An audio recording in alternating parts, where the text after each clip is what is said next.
Okay, if you are in a budget, you'll find that these ingredients are very inexpensive, but we are going to turn this into something spectacular.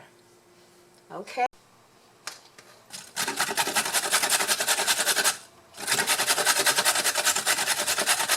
So we are now on the last carrot. Been working hard at it, just grating it in this, I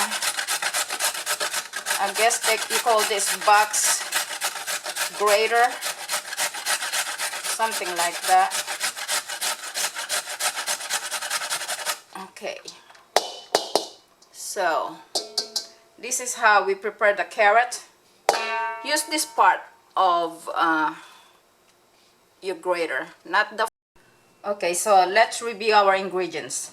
Okay, I have salt and pepper here, approximately half a teaspoon of black pepper, freshly cracked black pepper, and a teaspoon of salt. I have my onion chopped, garlic, chopped garlic, sesame oil, soy sauce, and shredded carrots and cabbage. And I also pre-cook the ground beef.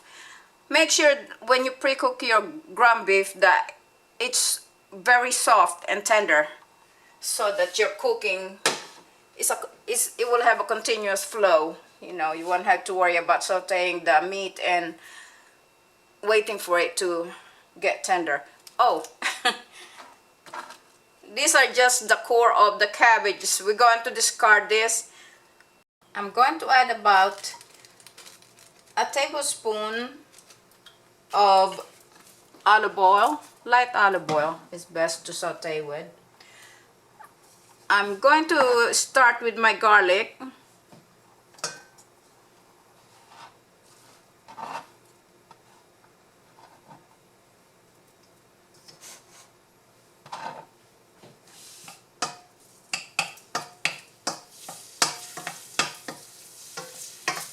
Okay, we're just going to allow that garlic to get aromatic. Now the onion is nice and translucent, turning slightly golden brown. I'm going ahead to add the ground beef.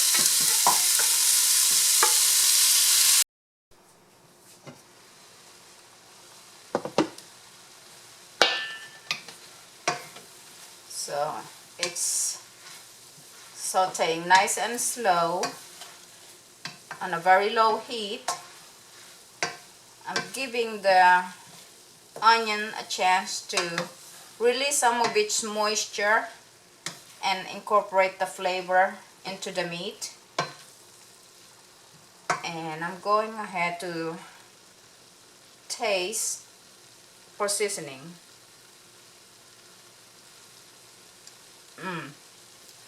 So I'm going to add soy sauce. I would say about 2 tablespoonfuls of this soy sauce.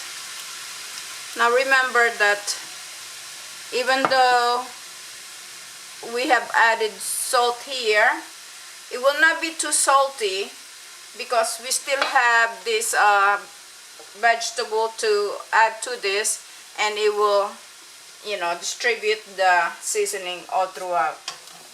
So I'm going to cover this and allow this now to saute and let all of the flavor of the aromatics really incorporate and really flavor the meat. Okay, here we go. Next ingredients. Carrots. Carrots takes a little longer to cook than cabbage. And because I don't want the cabbage to get overcooked, I always start with carrots first. Now you want to give the carrots a chance to get a little tenderized. It's like, but you don't want it very soft either. You want it nice and al dente before you add the cabbage. Now, overcooking your vegetable with this egg roll is really a very unappetizing texture. I like my vegetable to have a nice crisp texture in my egg rolls, and so we're going to just allow these carrots to steam a little, and then we're going ahead to add the cabbage. And by the way, almost forgot, let's sprinkle a little bit of salt to season the carrots. Okay, it's steaming nicely. Going to give that a mix, and now we are going to add the cabbage.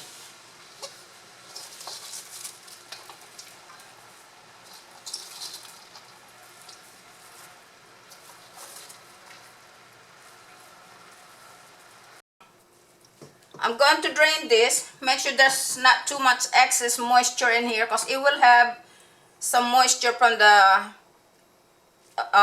cabbage.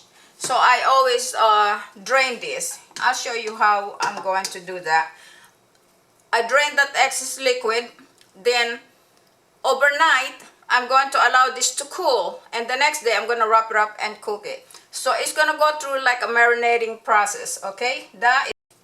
I'm just going to make sure that it does not have that excess moisture, which by the time I get to the bottom of it, you will notice that there are some moisture in there.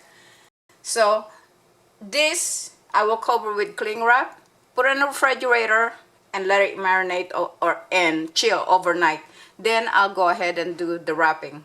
There's some ingredients that I did not have available for me yesterday, but my husband knows how much I love to cook with this in most of my stir fry, and so he came home with a bunch of scallions. So I am going to chop that and add that in. I already had done some on this container here. And here's another component for this egg roll that we're making. I have this type. I have two types of wrapper. I'm doing both, that way I could show the viewers that if you chose or you cannot find one or the other, this is available in most supermarket in the produce section, okay? And this here is available in most Oriental store in the freezer, okay? We're going to just separate them, and we'll start rolling or wrapping these egg rolls. Okay, I want to make sure that I don't just keep doing this without showing the viewers how I do this. Okay, I have one egg which I whisk with about 2 tablespoons of water. We're going to use this to seal the egg rolls, and I have all of the wrapper separated. Okay, one thing about this type of wrapper which you get from the Oriental store is that you have to separate them one at a time. You have to take your time doing that. Now we're going to put this in this position so that we could place the mixture in one corner and flip that corner and roll it one time. And now the egg and water mixture, we're going to just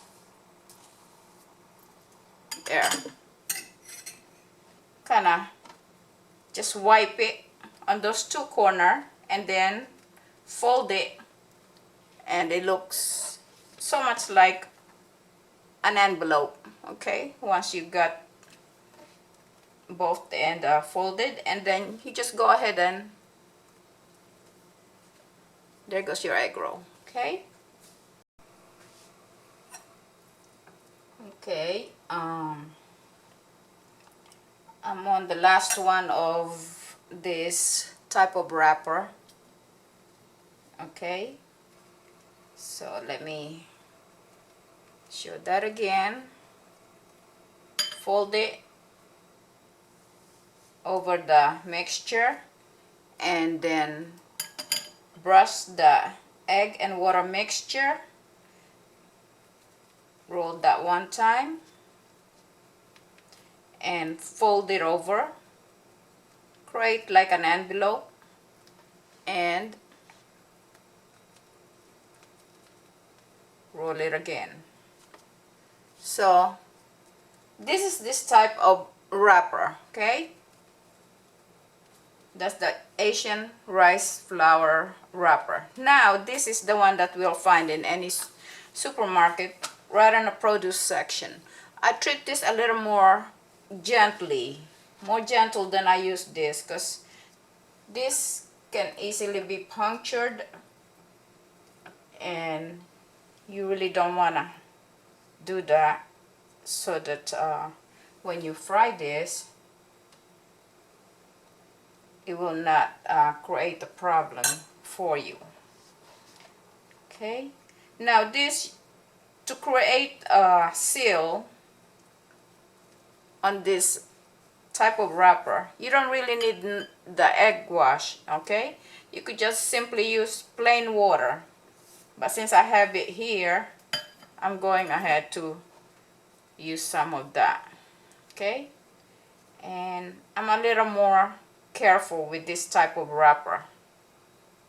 Okay,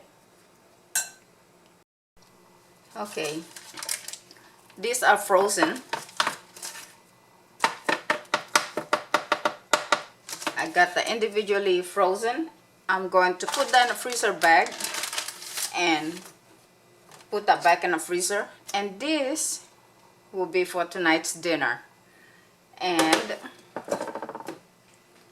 I actually have some more that I could drop maybe for tomorrow, and this would give me about more or less 25 more egg rolls.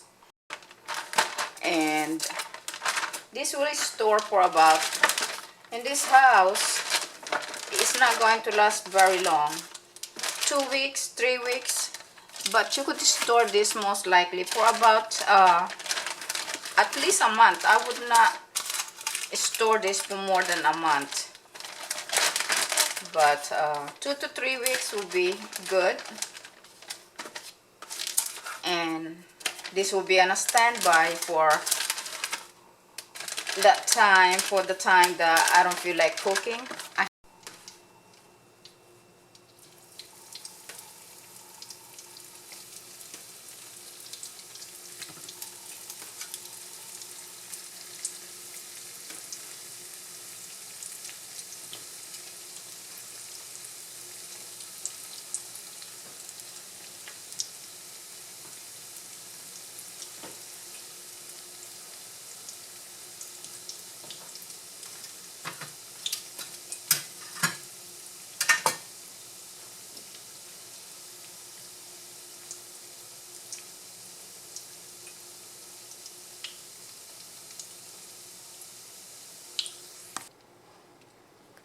Here's our egg roll.